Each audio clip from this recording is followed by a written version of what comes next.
Hello everyone and welcome once again to Solo Board Gaming presents Fields of Fire Volume 1, Mission 1, Turn 2. I think I got that right. And you're very, very welcome. Very quick reminder of where we left off.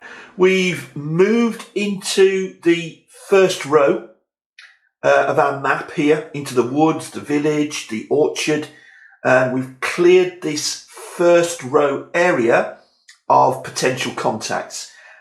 We've done a pretty good job, but have we? Because we've also stirred a hornet's nest, and we're under fire here in the woods from way over here. A heavy machine gun and a squad. So that's a mounted heavy machine gun and a squad, and we're under fire. First bit of errata is to do with this here. It was pointed out to me, and absolutely correctly, that I should have placed the squad and the HMG in separate cards. I should have drawn for each one to see where they were going to spawn. That's because on the German Force package, the word squad and HMG team were separated by a / like that, which means that they are indeed spawned on different cards. I forgot that. If it was squad plus HMG rather than / if it said plus, then they would spawn on the same card. But I'm going to leave it like that now.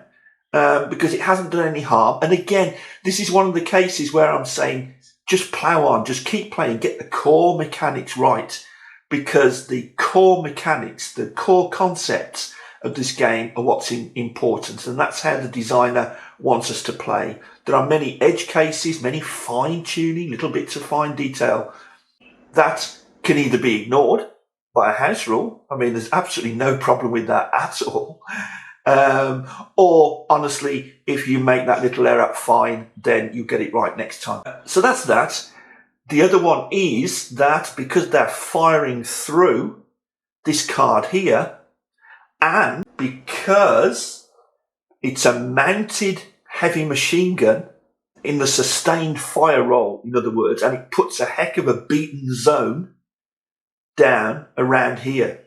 So first of all, unusually, it will also lay a PDF into that card as well, and a VOF marker for automatic weapons, just as it would down here.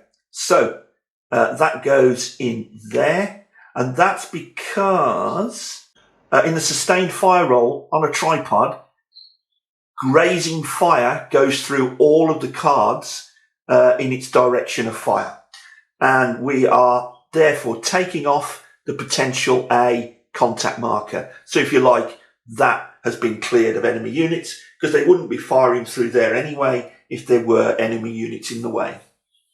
And of course, we've got these guys, this small assault team here that moved into the village, and they've come under fire from a light machine gun over there, again right at the back. Luckily, they were in the village, which gives them a pretty good cover rating there. Look, +3.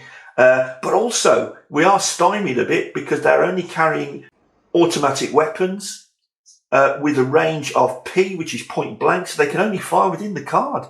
So even if we could spot those, and at the moment that they're not spotted, we can't return fire. So that's where we are. Let's go over to the command display and sort out our orders for turn 2. So our orders for turn 2. If you remember, this is where we are recording our orders for this turn and our saved orders.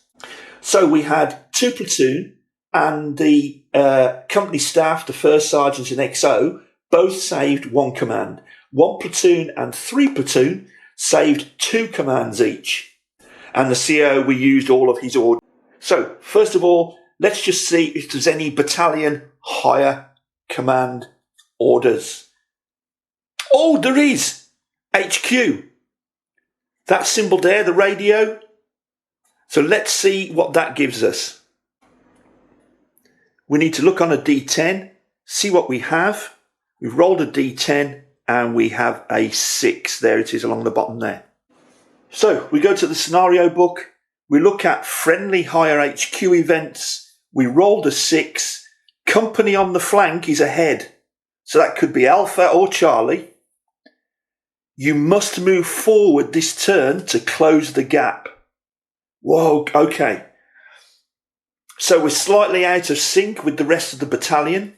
We've got companies on our flank, don't forget A Company on our left, and we've got Charlie Company over on our right. One of those companies, I'm going to say it's A Company, is ahead of us. So there's danger of friendly fire, blue on blue. If we don't close that gap, we need to move forward in a concerted way. So if we can move any of our forces forward onto another row this turn, have a look at that asterisk there. If we can do it this turn, we'll earn an extra experience point. So we'll try and do that. So think on, we have to move forward. Now let's draw for our COs. There we go, 4. He's green, so it's -1. We can't add 1 because we're now in contact. In fact, our status is engaged.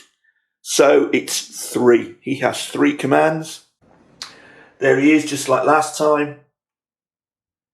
3 commands. He's going to spend them to activate 1, 2, and 3 platoon. So let's go. He activates 1, 2, and 3 platoon. So he's going to use all 3 of his orders. So there he is, completed again at the top. Let's draw for 1 platoon. They're green. 1 platoon's only going to get 1 order because it's -1. Okay, 1 platoon, that puts you up to 3 orders in total. Let's have a look at 3 platoon next.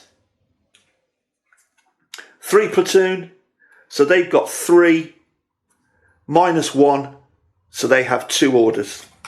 They've already got 2 orders there, so they go up to 4. And finally, 2 platoon. 2 -1.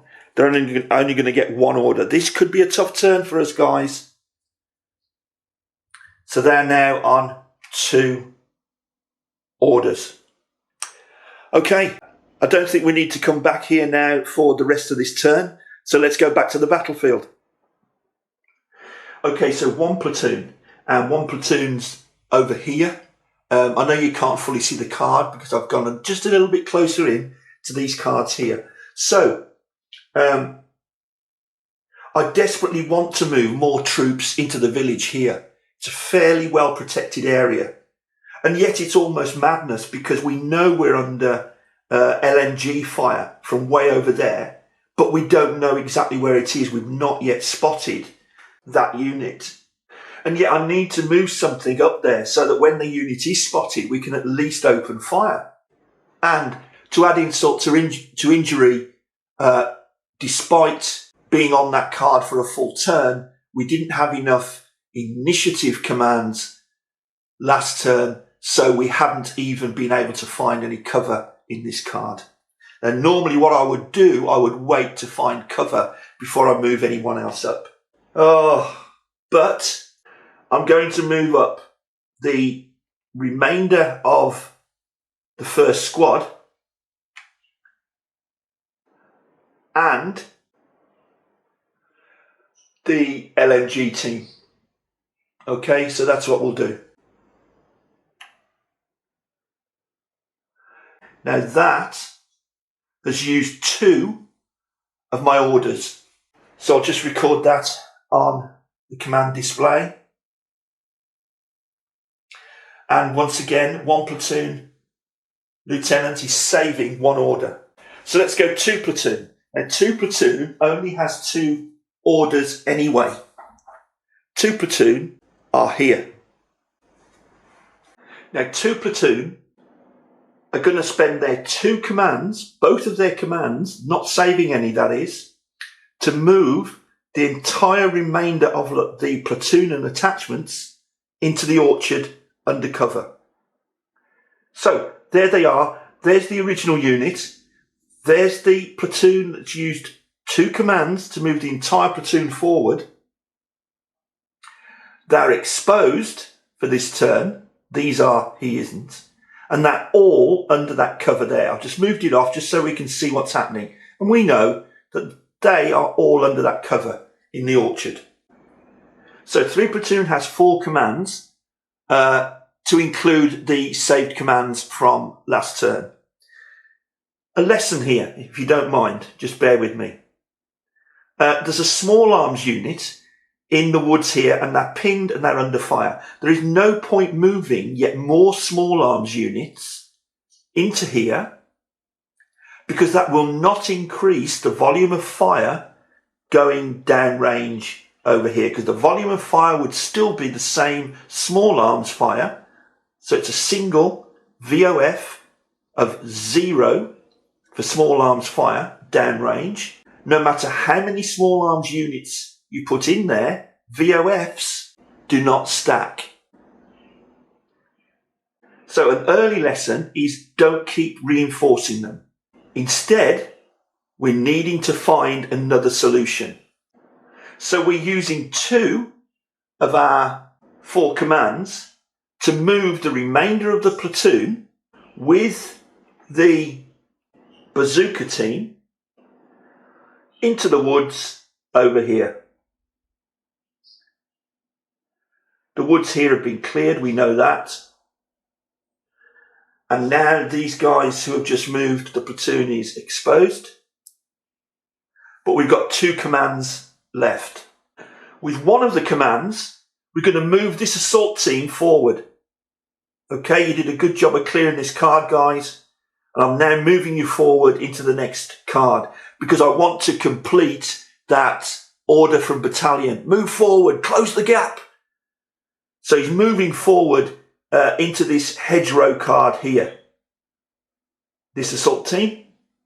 And of course, it's his first turn into the card, and he's therefore exposed, like so. And I think we'll draw 4 cards with our last order to try and find cover. So we'll order one of our squads to find cover. 1, 2,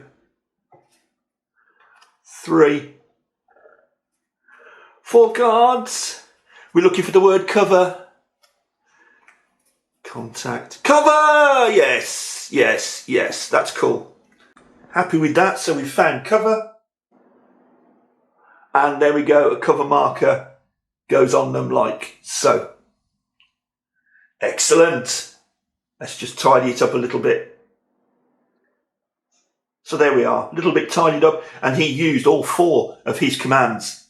Now, there's no platoon HQ initiatives because they were all activated by the CO.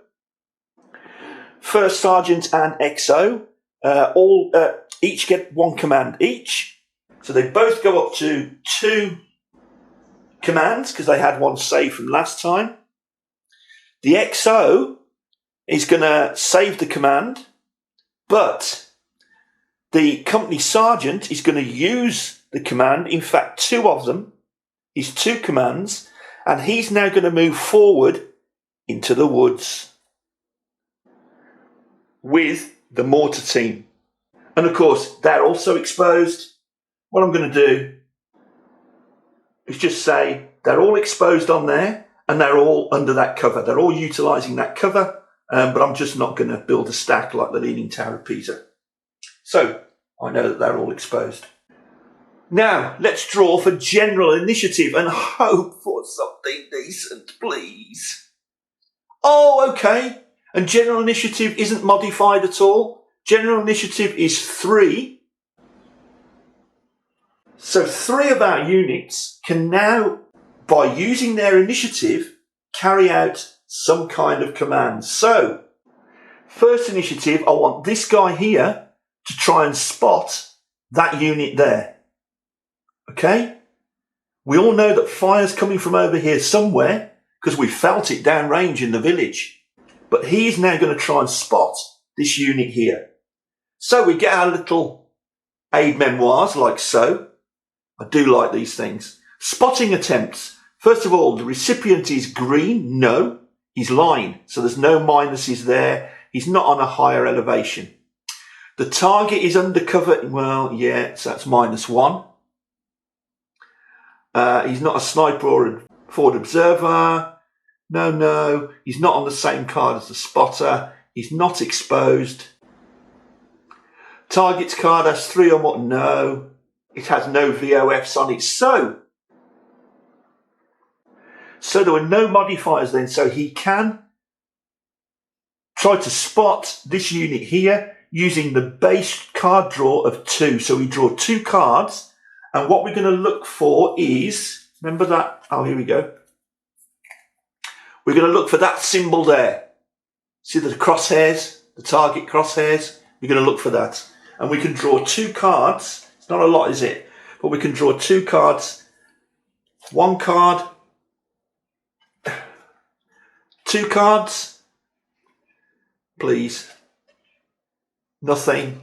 Oh, reshuffle. So we've got to draw another card. And we have it. He's spotted. We spotted him. So the question mark comes off. He's now spotted. I've just got to shuffle this deck before we do any more. Okay, so where are we? Yeah, he's now spotted. So we've taken the question mark off. He can't open fire on him because he's got automatic weapons for point blank. No way. They're out. He's can't be seen from the woods because it's a hedgerow. Despite that white line there, there's a green line there. So that's as far as we go, as far as line of sight from here is concerned. But yes, we put the LNG into here, didn't we? That PDF can now change to both ways and we can lay down fire on this unit here. Oh yes, because we're in range. Our 30 cal here has an automatic rating and long range. So the range goes right out to that card and we can see through the open fields. So we're now putting down a -1 volume of fire on that unit there. Lovely jubbly. Yes. Okay, so at least we got something out of that. And now we've still got 2 initiative commands left. So thinks. Okay, I think this team here has to attempt to find cover. And we're going to draw 4 cards. 1, 2, 3, 4. Come on, guys, will them on. They need to find cover. Let's have a look. Nothing. Cover! Brilliant. There it is. That's all we need. Take cover! So to find cover, we're drawing... to see what kind of cover it is, whether it's a strong building cover or whether it's just bushes, soft cover, we're rolling on a D5. And here it is here, urban cover probability table. Okay, we're rolling on a D5. We don't want a 4 or a 5 for for soft cover. We want a 1, 2 or 3. Okay, so let's go 1, 2 or 3. And there's our D5. We've got into a farm building because we've drawn a 1. That's strong cover. That's exactly what we need. And it's what you'd expect. We're in a village. So there we go. As cover, we get strong building, which gives us a +3. And in case we might want to use it, it also gives us, I hope you can see that, upper story. Now, upper story, I'll put there on the multi-story icon like so. We could, if we like, move into the upper story. At the moment, we don't need to, but we can certainly move straight into the cover that we've just found. Superb. Now we have one general initiative left. This unit here is going to seek cover. Draw 4 cards. 1, 2, 3, 4 cards. Rally, cover. Cover. Cool. Excellent. A 4-card draw is pretty good. Good chance of getting cover, and that's exactly what we found. So, okay, we know he's exposed because he's only just moved there. But by the same token, he's also dashing into cover. There we go. Whoa, crumbs, there's a lot going on. Okay. Enemy activity phase.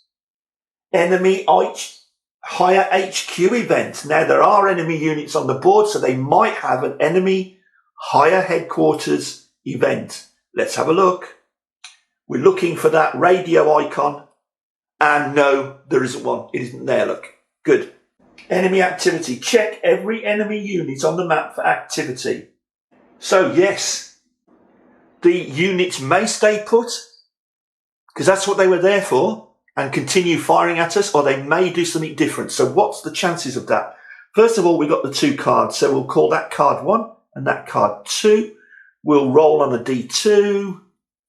There we go. And card number 2 will be resolved first, which is this one here.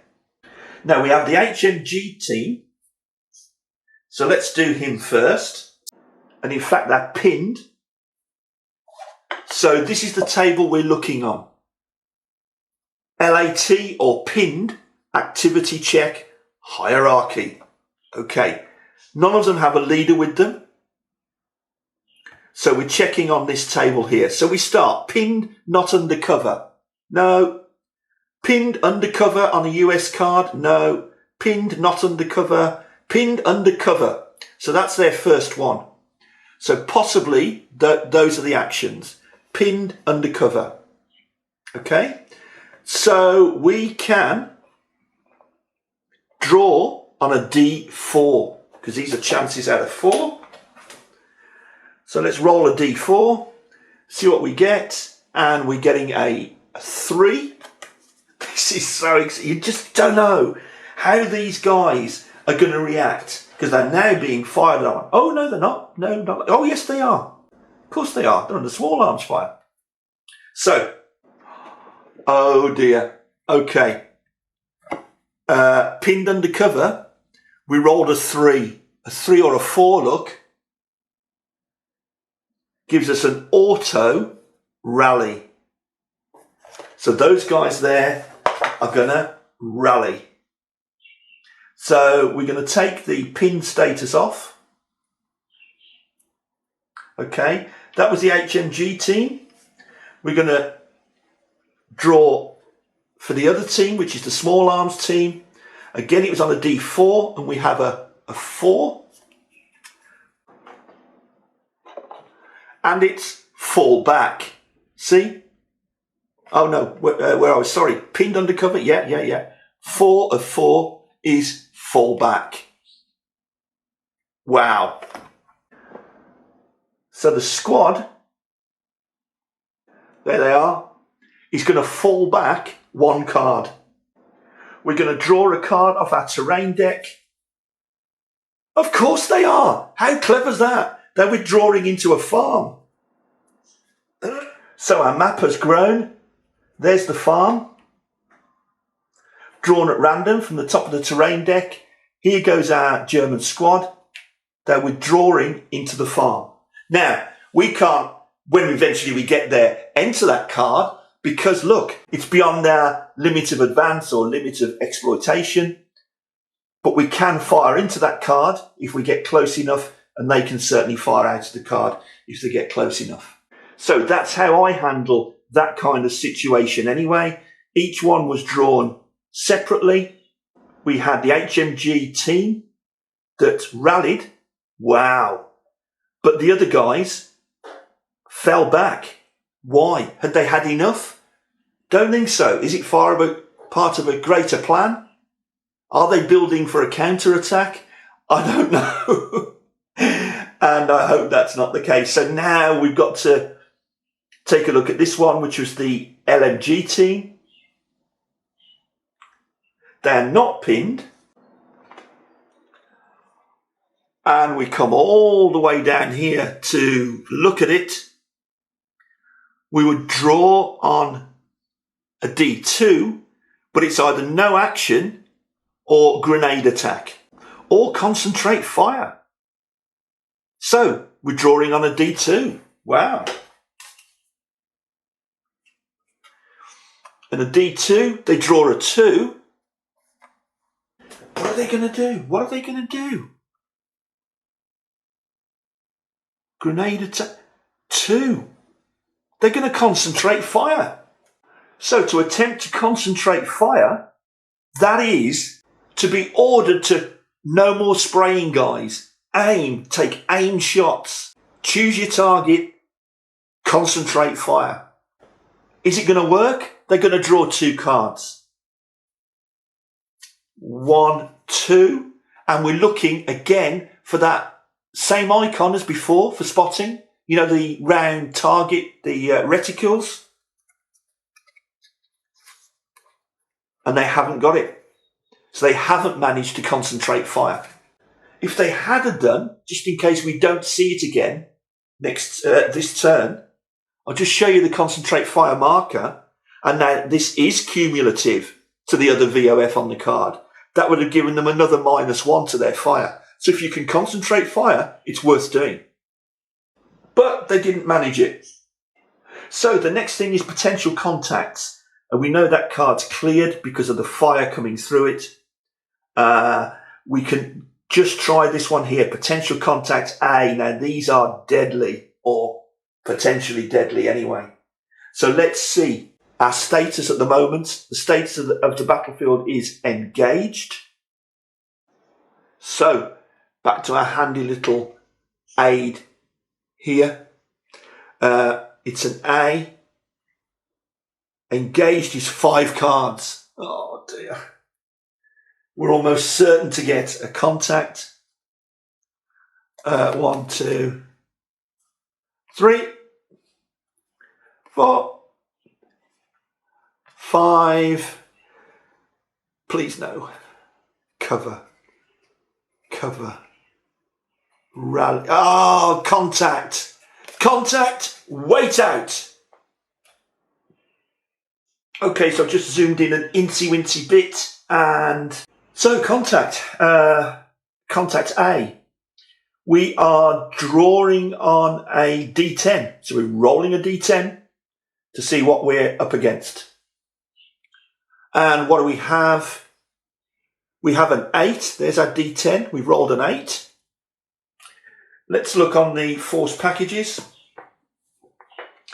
And this time we are potential contact A. Ooh. Patrol, number 14. Patrol. Oh, okay.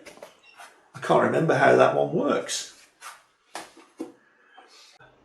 Number 14 is down here. Patrol. Place a VOF or PDF. No. So they've not spotted us. Where are we? Lost it. There it is.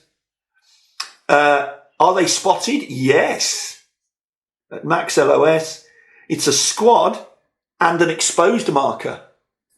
So they're just patrolling around. They're strolling around. But where? Okay. Unit placement, we draw a D10 again. D10 is 7. High rolling. D10 is 7. Force package for unit placement. 7 left front at maximum line of sight. I think that's self-explanatory then. Left front, left at maximum line of sight. Oh, and it makes so much sense. That's our objective, and there's a patrol there. And I've drawn a small arms squad. So I'll put them patrolling the farm with an exposed marker. Hello. Can we open fire on them? Because they're exposed, so theoretically anybody can see them, can open fire. For instance, we've got our guys here, but we've only got our Thompsons, our small automatic weapons, so that's point blank within the card. These guys can't see any further than this green line here, so they need to move up before they can open fire. Wow. I tell you now, it's not very often that you spawn a patrol like that, exposed. That is excellent. So now it comes down to the shooting. Dun, dun, dun. Oh, I'm going to remove that contact marker. So we've now cleared the centre of the board here. So here we are, ready for our combat resolution. Quick reminder of where we are. Don't forget we've had our unit fall back. Oh, by the way, yes. They fell back, so it doesn't affect anything, but they are exposed. So we'll put the exposed marker on them. That squad there, that's absolutely fine.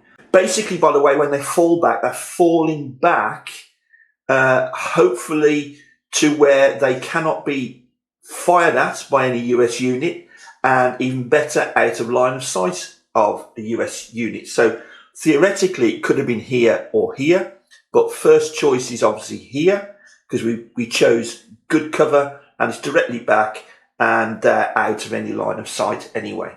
So that's that. Next we've got our German squad here that's patrolling around the farm. So they actually don't know at the moment that we have a small unit here in the hedgerow and they're exposed. Unfortunately, we can't take advantage of the fact that they're exposed because we've got no one to fire at them right now. When will they open fire? Well, possibly next turn or as soon as anything changes on the map, they will open fire.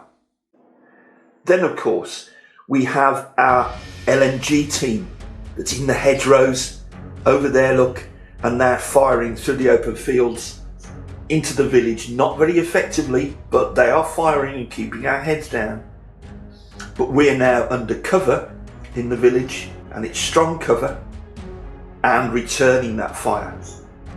And finally, we have the tripod mounted heavy machine gun that's firing through the open fields into the woods and has pinned our unit down here. But there has been a change because if you remember, those rallied, so they've unpinned themselves, so they're no longer volume of fire or pinned. They're now back to volume of fire, automatic weapons with that nasty -1. We, however, are still pinned. So our volume of fire up here doesn't change. So let's get some resolutions done. First of all, let's do this exchange of fire here. LMG to LMG. Hedgerow to village. Should we do the German fire first? Don't forget it's simultaneous. So let's do that. Okay, so automatic fire coming down, but we are +3 for the village. Another +3 because we're in a strong building, so that's +6 -1, so that's +5, and we have to do that for the assault team, the LMG team, and the small arms team squad. Okay, so let's do it first for the squad. Okay, so we were on +5. Let's draw. +5, please. Miss. Okay, that's the squad. Let's draw for the LMG team. +5. It's a miss. Oh, look, that was getting close. And finally, for the assault team, +5, hit. You see, it's a big plus number, but you just never know. That's a hit. Oh no. That's nasty. So let's take a look. Hit, they are line, and the result is F, which means fire team. They are turned over. They're no longer an assault team. They are now a fire team. I'll just plonk them all back on like this rather than put them in one stack. I'm playing solo, so this is the way I tend to do it. You know, it's my game, so I relax into it and I can place the markers how I wish. I know, we know, that they are still all under that cover look, but one of them is pinned, so I've just stuck him out to the side there. So that's what I'm displaying there still, and I'm happy with that. So now let's resolve our own fire down that way. So the German LMG team have +1, not the +2, +1, because our fire is coming in across the white border because the hedgerow is going that way, you see? That's clever, look. So it's going in the, so it's not providing so much cover, so they get +1. They get another +1 because they're in foxholes, so that's +2. -1 for our automatic fire, so they get +1. Let's resolve +1.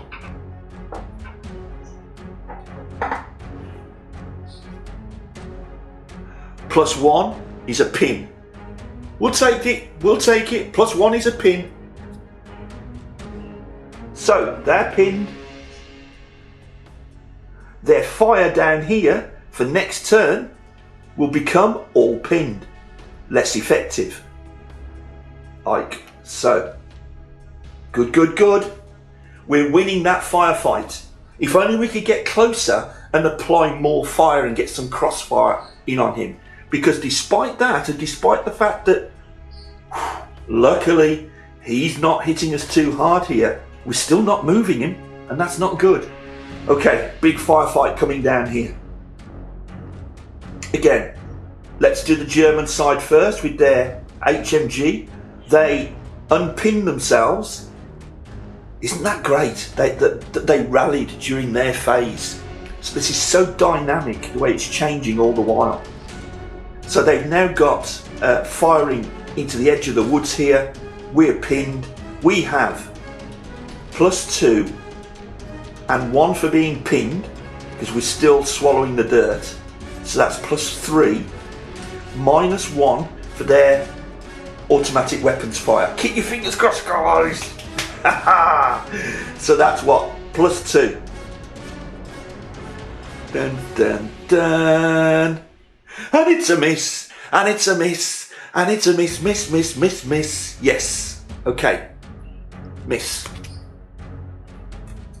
Now, because it's a miss, we take the pinned marker off. Actually, I should just leave it there just for now. Just for now. Because it's simultaneous, so it's not changing the fact that we've got a VOF of all pinned up there, okay? But that will come off during the tidy up, okay? So it pinned us. Now then, we're firing down here with small arms fire, but we're pinned. So we've got an all pinned marker up there. So this isn't a brilliant one here. Now they get +2. We're going across this green border here. So it's +2 defense. Then they get a +1 for their foxholes. That's +3. And +2, because it's our volume of fire is all pinned. So it's +4. This small arms fire, not very effective against them at all, is it? Okay, so it's +4. Let's draw. And oh, they are pinned. See how random this is. They are pinned, +4, they're pinned. We spend most of our time in fields of fire combat, just like in the real world, pinned. Okay. So these guys are pinned again, so let me find. I do like pinning these Germans down. So they are pinned again. Okay, now it's tidy up. Let's take off exposed markers. One from up there. One from up there. These guys are no longer exposed, and these guys are no longer exposed. Is that all the exposed markers? Tidy that up there. That pinned marker comes off, as we almost did a few seconds ago. This automatic weapons VOF from the Germans now changes to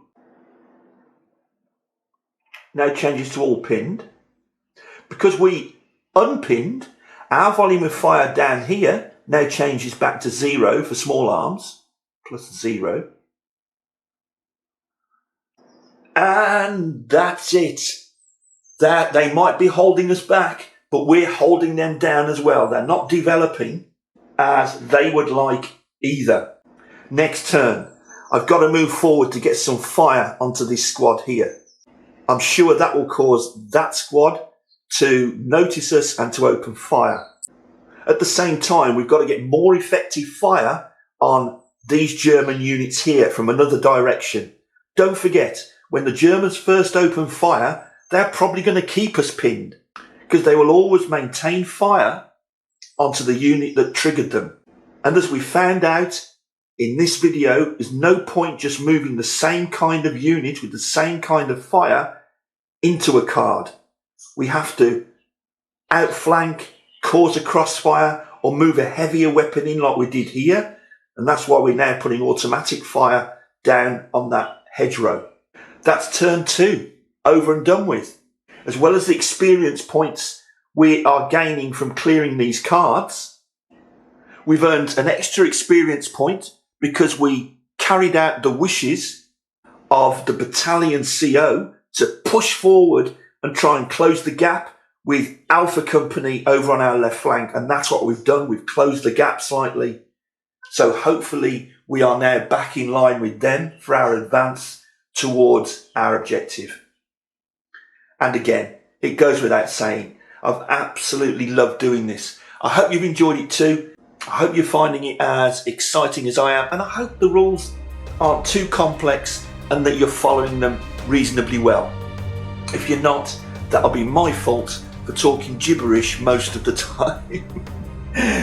But hey, thanks very much for watching, and I really look forward to seeing you again for turn 3. Cheers. Bye-bye.